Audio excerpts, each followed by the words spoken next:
네, 스페셜리스트와 함께하는 시간입니다. 자, 오늘은 반도체 업계 손꼽히는 애널리스트와 함께 시장 전반에 대한 이야기를 좀 깊이 있게 해보는 시간 마련을 했는데요. 오늘 이주환 반도체 애널리스트와 함께 시간 꾸려가 보겠습니다. 박사님 안녕하십니까? 안녕하세요. 안녕하세요. 귀한 시간 내주셔서 감사합니다. 저희 반도체는 시장이 좋을 때나 좋지 않을 때나 항상 모든 분들이 관심을 좀 가지고 계신 것 같습니다. 일단 이걸 질문 드릴게요. 작년에는 정말 엔비디아 필두로 말 그대로 열풍이 불었잖아요. 올해는 작년과 어떤 부분이 좀 다르다라는 점에 좀 포커스를 맞추면서 산업을 봐야 되는지 올해의 흐름 자체는 일단 어떻게 박사님의 시선으로 보고 계실까요? 이게 주가 측면에서 볼 것인지 기업의 실적 측면에서 볼 건지에 따라서 조금 답이 달라질 것 같긴 하고요. 만약에 실적 측면으로 본다면 일단은 기본적으로 인더스트리 애널리스트 하는 역할도 기업의 실적을 예측하는 거니까 네.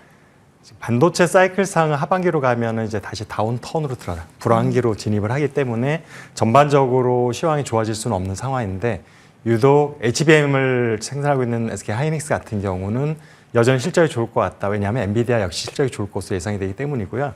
그래서 반도체 사이클과 몇몇 특정 AI 관련된 기업들은 조금 다른 양상을 보일 것 같다라는 게 실적 관련해서 제가 예상하는 올해 포인트이고, 그렇게 생각하는 근거는 지금 뭐 AI 시장에 대한 거품 논의니 아니면 계속 성장 논의니 많은 의견들이 갈리고 있잖아요.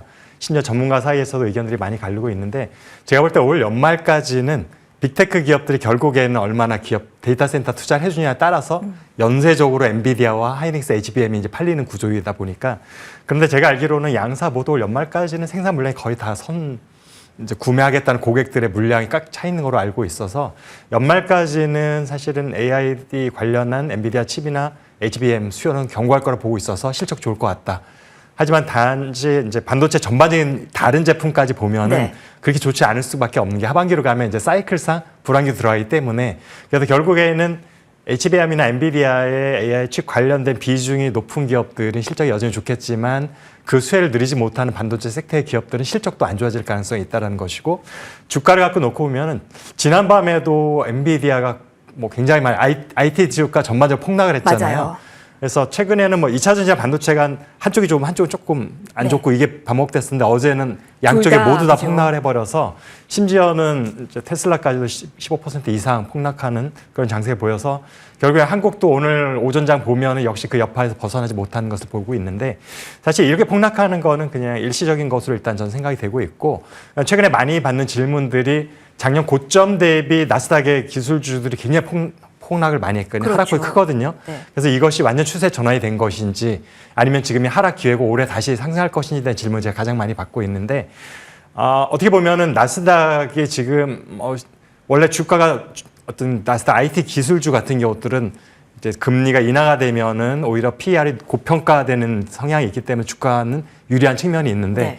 일단 금리 인하 속도가 좀 떨어지고 있다는 것도 하나의 악재일 수 있고, 그것보다 더 큰 것들은 미국 IT 기업들, 그 제조업이든 서비스 기업이든 중국에는 주요 고객은 중국인데, 네. 트럼프 행정부가 지금 중국을 비롯한 모든 나라에 지금 관세 전쟁, 무역 전쟁을 벌이고 있는 상황에서 결국은 그것들이 미국 기업들한테 실적에는 악영향으로 갈 수밖에 없는 상황입니다. 그러다 보니까 지금 트럼프로 인한 여러 가지 리스크들이 오히려 주가를 억누르고 있는 것들이 크다고 보고 있고, 한국 같은 경우도 이제 뭐 4월부터 어떻게 될지 모르겠죠. 반도체와 자동차에 지금 관세를 부과하겠다고 했기 때문에, 그래서 그 부분은 또 연기가 될지 아니면 원래 예정대로 시행이 될지에 따라서 좀 양상이 달라질 것이라 보고 있습니다. 그러면 관세 이야기를 꺼내주셔서 바로 그쪽 이야기를 해보는 게 관심이 있으실 것 같아요. 실적은 좋을 것이라고 예측은 해주셨지만 사실 가이던스 좋았음에도 주가가 화답하지는 못한 게 최근의 흐름이었잖아요. 이것도 넘을 수 있어? 했는데 엔비디아가 넘었습니다만 주가가 그런 반응이 없는 상태. 이런 분위기가 깔려있는 상황에서 관세라는 변수는 그럼 더 타격이 심하게 갈 수 있음을 투자자분들은 지금은 염두에 두셔야 될까요? 맞습니다. 지금 미국 같은 경우에 제조업이 취약하기 때문에 사실은 지금 바이든, 트럼프 할 것 없이 미국에서 정책들이 미국 영토 내의 주요 산업, 첫 번째 타겟은 2차 전지, 그다음에 반도체였었고 보조금을 주면서까지 외국의 기업들이 공장을 짓게 하는 정책이잖아요. 그래서 그 국적의 문제가 아니라 자신의 영토 안에 생산 시설을 만들겠다는 거죠. 그래서 공급망을 안정을 구축하겠다는 건데 지금 관세 전제하는 것들은 당장에 지금 영향을 미치는 건데 공장 짓는 효과는 몇 년이 지나야지 사실은 그렇죠. 나올 수 있는 거다 보니까 기간적 미스매치가 발생할 수밖에 없고 그러다 보면 결국에는 계속 수입을 해야 되는 상황인데 그럼에도 불구하고 관세를 하게 되면은 사실 반도체 자체에 미치는 영향 크지는 않아요. 반도체 지금 무관세이기도 한데 지금 한국에서 미국으로 직접 가는 반도체 수출 물량이 너무 작다 보니까 거의 뭐 수출 물량에 일정 부분 관세가 붙더라도 전체 기업에 미치는 영향이 크지가 않은데 네. 우리가 지금 우려하는 것들은 중국에 보편적 관세를 붙게 되면은 우리가 그쪽으로 가서 거기서 만드는군요. 맞습니다. 정확한 포인트를 짚어주셨는데요. 네. 대부분 한국의 메모리들의 수요가 어디 발생하냐면 중국으로 넘어가서 네. 중국의 셋업체, 이게 스마트폰이든지 노트북이 됐든 아니면 뭐 데이터 센터에 들어간 렉이 됐든 하고 조립 상태를 거친 다음에 다시 미국으로 가는데 여기에 관세가 붙는단 말이죠. 그렇게 되면 중국 기업들의 매출의 감소 효과가 나겠죠. 아무래도 가격 효과 때문에. 그러면 역시 연쇄적으로 중국 기업들이 한국의 메모리를 수입하는 물량이 줄어들 가능성이 있어서 이게 지금 염려되는 것이지 반도체에 직접적으로 붙는 관세보다는 그쪽이 훨씬 더 큰 효과가 있습니다. 그러면은 이게 우리가 당장 대비할 수 있는 거는 국내 차원에서 많지 않다라고 봐야 되나요? 중국에 이미 삼성전자와 SK하이닉스는 거점 공장을 많이 늘려놓은 상태잖아요. 지금 양사 모두 디램만 놓고 보면은 거의 40%, 50% 정도의 생산을 이미 중국에서 하고 있고요. 물론 가장 선단 제품은 한국에서 하지만 물량 전체를 보면 절반이라고 보시면 될 것 같은데 그래서 이거를 갑자기 조정할 수는 없잖아요. 물론 이천과 평택 등지에 지금 한국 기업들이 공장 확대를 하고 있긴 하지만 이것조차도 지금 약간 속도 조절하고 있잖아요. 수요가 좋지 않다라는 것들을 알고 있기 때문에 그래서 이런 상황에서 중국 의존도를 갑자기 낮추는 거는 사실상 불가능하다고 보여지고 있어서 결국 관세가 정말로 실현화된다면 한국 반도체가 그 영향을 받는 것들은 우리가 피할 수 없는 상황인 것 같습니다. 그러면 엔비디아 역시 타격은 불가피한 상황이라고 봐야 되는 거죠. 그 타격 역시 우리도 또 받게 되는 거고요. 엔비디아 같은 경우도 사실은 칩을 최종적으로 TSMC에서 이제 조립을 하게 되는데 네. 대만이잖아요. 네. 결국엔 대만에서 수입해야 되는 상황이 되는 거죠. 미국 빅테크 기업들이 뭐 엔비디아가 됐던 뭐 애플이 됐던 AMD가 됐던 그렇게 될 경우에 어쨌든 TSMC 같은 경우는 가격 경쟁력이 있는 기업이잖아요. 그렇죠. 의림에도 불구하고 본인이 가격 결정할 수 있는 권한이 있다 보니까 아마도 본인들이 만약에 관세를 붙어가지고 가격이 올라가게 되면 그냥 고객한테 전가를 해버릴 수 있어요. 그럼에도 불구하고 미국 빅테크 기업들은 비싸도 살 수밖에 없는 입장. 그렇게 되니까 미국 기업들의 입장에서는 수익성이 감소할 수밖에 없는 거죠. 제조 원가가 높아지니까. 그렇다고 최종 제품을 뭐 서비스를 고객한테 전가하기는 어려운 구조다 보니까 그래서 미국 기업들한테 안 좋은 거고 엔비디아 같은 경우도 중국 의존도가 아직까지 20% 정도 되는 걸로 알고 있어요. 그러니까 중국으로 직접 가는 것들 그런 것들을 감안해 보면 엔비디아 같은 경우도 지금 뭐 미국의 그런 무역 정책들이 결코 우호적이지 않은 환경이고 기업 입장에서는 어느 나라든지 환영하지는 않는 정책입니다. 그렇네요. 그럼 문득 이것도 궁금한 게 어제 TSMC 실적이 또 나오기도 했잖아요. 그리고 미중 정상이 만나는 시기가 뭐 저울질이긴 합니다만 뭐 6월이라고 이야기가 나오고 있고 그러면 상반기까지고 사이클상 좀 떨어진다라고 이야기를 해주셨잖아요, 박사님. 상반기까지 무언가 더 높은 수준의 제재가 미국 쪽에서 나오기 전까지 TSMC 쪽에서 더 재고를 더 밀어내고 빨리 소진시킬 움직임이 가속화되면서 그게 매출에 영향을 미칠 부분에 대해서 저희 생각해야 되나요? TSMC는 파운더리 기업이거든요. 네. 파운더리는 재고라는 게 없습니다. 주문을 받고 주문 하니까. 받고 나서 생산하기 때문에 재고가 없기 때문에 네. 한국 기업들이랑 그런 면에서 차이가 있는 거고요. 그런 면에서 공급 과잉 우려도 없는 것이고 네. 그런데 지금 미국의 공장을 뭐 3개, 5개 짓겠다는 얘기는 이미 수요가 있다, 미국의 수요가 있었기 때문에 공장을 짓는 것이지 이미 그렇군요. 받아놓은 주문 물량들이 대만 공장으로는 다 소화할 수 없어서 짓는 건데 지금 삼성전자 같은 경우는 공장을 지어놓고 고객을 확보하겠다는 전략이기 때문에 양산은 지금 전혀 다른 상황이고 그렇기 때문에 우리가 TSMC의 전략을 따라할 수는 없는 것 같습니다. 1위와 2위 파운드리만 놓고 보면 박사님 이만한 차이가 아니라 이만큼인가요? 단순히 1위와 2위 차이라면은 우리가 조금 뭐 격차가 크지 않을 텐데 슈퍼올과 일반 공급자의 차이는 굉장히 크다고 보여지는 거죠.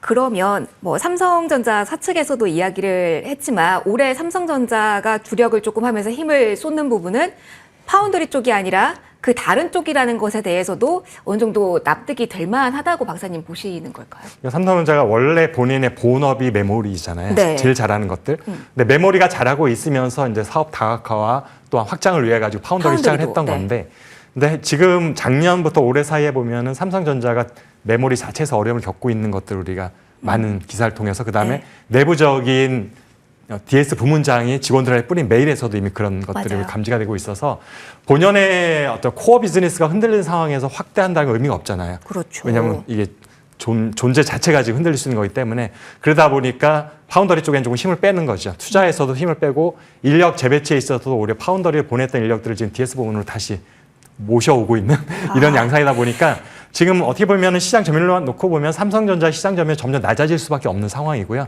오히려 TSMC는 삼성전자를 별로 신경도 안 쓸 텐데 중국 기업들이 오히려 이때가 기회다 하고 지금 그 자리를 지금 메우려고 하고 있습니다. 파운드리도 중국 쪽에서 꽤 규모가 있죠. 그리고 사실은 파운더리 기업 수는 굉장히 많지만 압도적으로 큰 기업이 아직 없어서 우리가 사실은 일반 언론에서 그렇게 중국 파운더리에 대해서 알 기회가 많지는 않지만 네. 현 시점에서 보면 전 세계 파운더리 탑 10 리스트를 해보면 10개 중에 3개 기업이 중국 기업이고요.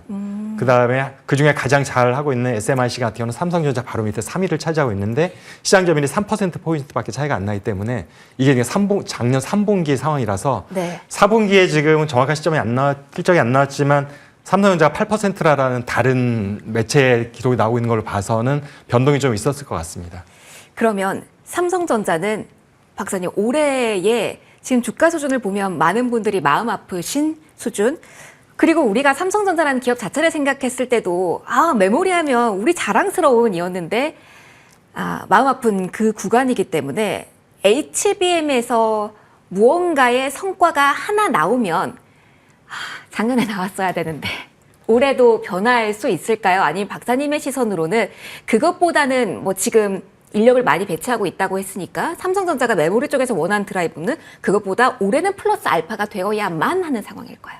만약에 올해 연말까지도 여전히 경쟁사와 격차가 유지되면은 사실은 삼성전자의 시선이 완전히 바뀔 수도 있다고 저는 생각이 되고 있고요.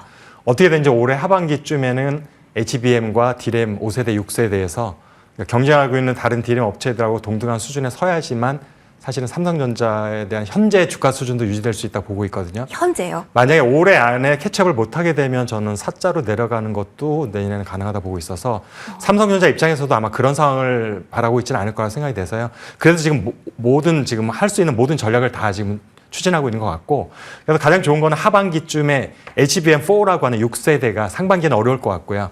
5세대, 그러니까 6세대가 본격적으로 하반기에 양산이 될 텐데 그때 SK 하이닉스나 마이크론과 비슷한 시기에 마이크론 퀄테스트를 통과할 수 있으면 일단은 밑으로 하반 경직성은 생길 것 같습니다. 5세대는 이미 5세대는 지금도 엔비디아를 제외한 다른 기업에는 아마 납품을 하고 있을 건데 근데 엔비디아 콜을 통과한다는 의미를 시장에선 크게 부여하잖아요. 그렇죠. 특히 주식 투자자분들은 거기에 의미를 부여하고 있다 보니까 그래서 다른 데 뭐 많이 판매를 하고 있어도 굳이 홍보도 안 하잖아요. 네네. 의미가 없다고 생각을 하기 때문에. 근데 지금 5세대를 엔비디아 통과한다는 것도 의미가 없어요. 이미 6세대로 전환하려는 시점이기 때문에. 근데 그래도 양산까지 가긴 해야 됩니다. 양산 안 해보고 R&D 레벨에서 된다고 하고 한 세대 건너뛰고 가게 되면 6세대 본격 양산했을 때 예상치 못했던 문제들이 많이 발생할 거기 때문에 고객한테 대규모로 판매하지 않더라도 양산 레벨까지 5세대를 분명히 성공적으로 확인해야 됩니다. 수율까지 확인이 돼야 되고요. 근데 본격적으로 이제 승부를 걸어야 되는 건 6세대라는 거죠. 그리고 그게 하반기 안에 이루어져야 된다. 하반기 안에요. 하반기 안에 안 되면 아까 말씀드렸지만 5자도 장담할 수 없다라는 겁니다. 주가로 봤을 때. SK 하이닉스 역시 하반기 그 다음 레벨에서 어느 정도 속도를 맞추지 못하면 지금 20만 원 미치거든요.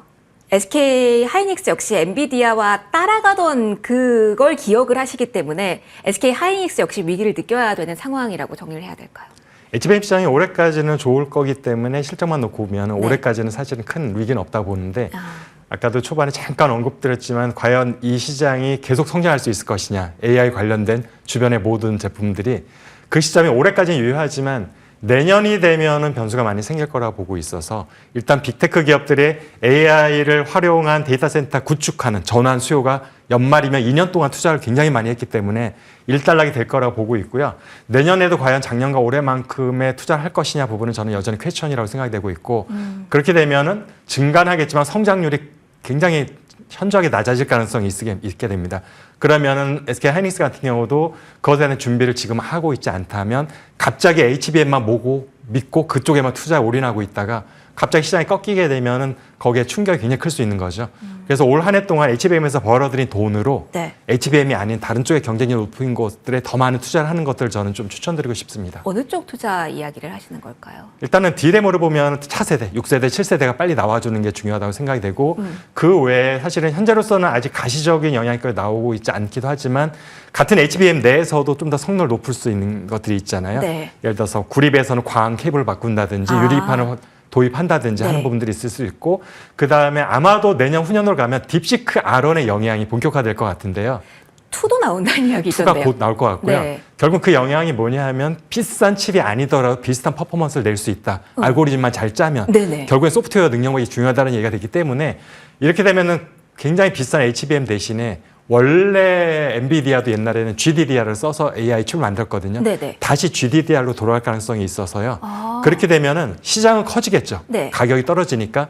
하지만 HBM보다 마진율이 굉장히 낮기 때문에 수익성은 굉장히 급격히 저하돼서 이제는 다량 판매 적은 마진율로 생존해야 되는 시기가 올 수도 있다는 거죠. 내년 그럼 이후에는. 엔비디아에 어떻게 보면은 이렇게 야, 이 가격이야 하고 탁 내놨던 이 무지막지한 제조업에서는 꿈도 못 꾸는 영업이익률은 이제 먼 미래가 돼버리는. 내년이 되면 그럴 가능성이 50%는 된다고 봅니다. 근데 여전히 무언가가 대규모 투자를 유인할 만한 소프트웨어나 어떤 킥이라고 할 수 있는 서비스가 등장을 하게 되면 B2B가 됐던 B2C가 됐던 그래서 빅테크 기업들이 내년에도 올해만큼의 투자를 하게 되면 지속될 수도 있는데 그럴 가능성이 제가 50%를 넘지 않을 거라고 지금 보고 있어서 반반의 확률로 지금 생각하면 됩니다. 그럼 DDR 이야기 살짝 해주셔서 중국의 기술력이 정말 많이 올라오고 있잖아요.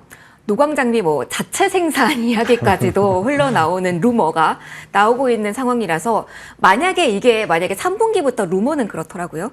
그러면 기술력이 많이 이쪽도 올라오잖아요. 그쵸. 그러면은 고사양만을 위해서 저희가 이렇게 많이 달려왔는데 중국도 나노를 생산하지 못했던 것까지 노광 장비가 들어오면서 기술력을 올라가게 되면 이 수요 증가와 중국의 또 한 번의 치킨 게임 이것까지 계산에 또 넣어야 될까요? 넣어야 되기 때문에 네. 우리가 해야 되는 것들은 중국 의존도를 빨리 낮춰야 되는 거죠. 어떻게 낮출까요? 그러니까 중국 같은 경우에 수출도 많이 하긴 하고 네. 그럼에도 불구하고 여전히 내수 수요에 대한 의존도가 클 거라고 저는 보고 있어서 중국 제품들이 주력으로 하는 것들에 대한 비중을 좀 낮추면서 동시에 고객 의존도에서도 중국이나 어쨌든 그 주변 홍콩의 비중을 낮추고 다른 고객들을 확보하는 것이 저는 필요하다고 생각이 되고 있고요. 어차피 중국 시장은 점차 뺏길 거라는 거는 저는 시간의 문제이지 이것이 오지 않을 것이다라고 전제하면 안 될 거라고 저는 늘 말씀드리고 있어서 중국 시장이 줄어드는데 다른 데 새로운 고객과 시장을 확보하지 못하면 쪼그라드는 거잖아요. 네. 그래서 그거에 대한 대비들을 지금 발빠르게 움직여야 되는 것들이 한국 기업들이 꼭 해야 될 일인 것 같습니다. 아, 한국 기업들이 해야 될 일들이 기술도 있고 바쁩니다. 그러면 투자자 관점에서 어떤 포인트를 가져야 되는 건지 이 마지막 질문이 저희가 항상 키포인트긴 합니다. 어떤 관점을 가지고 이 산업에 대해서 투자자분들은 박사님 대응해야 될까요? 투자로 보면은 결국엔 주가의 움직임이잖아요. 그렇죠. 그래서 올해 작년 같은 경우는 묻지마 투자의 시기였다고 봐요. 특히 AI 관련돼서는. 그래서 올해는 이제 많은 정보가 쌓였고 많은 사람들이 공부가 돼 있는 상태이다. 투자자들도. 그런 상황에서 지금 올해 주가는 무조건 우상향 올라갈 가능성보다는 상당히 많은 굴곡이 있을 것 같다. 밴드가 형성이 될 것 같고요. 네. 그래서 순수하게 투자 입장에서 본다면은 본인의 그 밴드의 하한선과 상한선 어느 정도 설정을 해놓고 계속 사고팔고 전법으로 하는 것. 그 전략이 제가 볼 때 올해는 한국 시장이든 나스닥 시장이든 다 동일하게 적용해야 될 전략 같습니다. 특히 하반기는 더 조심해야 된다로 첨언할까요? 예, 상반기도 마찬가지입니다. 지금 병동 굉장히 큰 상황이잖아요. 알겠습니다. 올해는 작년 같지 않다라는 맞습니다. 묻지마 투자는 안 통한다고 안 보겠습니다. 네. 통한다라는 점 또 한 번 강조해 주셨습니다. 저희 오늘 반도체 이야기했습니다. 내일은 환율 관련 이야기 이진우 소장과 함께 할 거고요. 내일도 재미있는 이야기 기대해 주시죠. 자, 오늘 반도체에 관해서 우리가 어떻게 될지 그리고 주가 측면에서 산업의 사이클은 어떤 흐름으로 나오며 우린 투자자에서 어디를 바라봐야 될지 오늘 대화 나눠봤습니다. 인더스트리 애널리스트 이주원 박사와 함께했습니다. 소중한 말씀 고맙습니다. 감사합니다.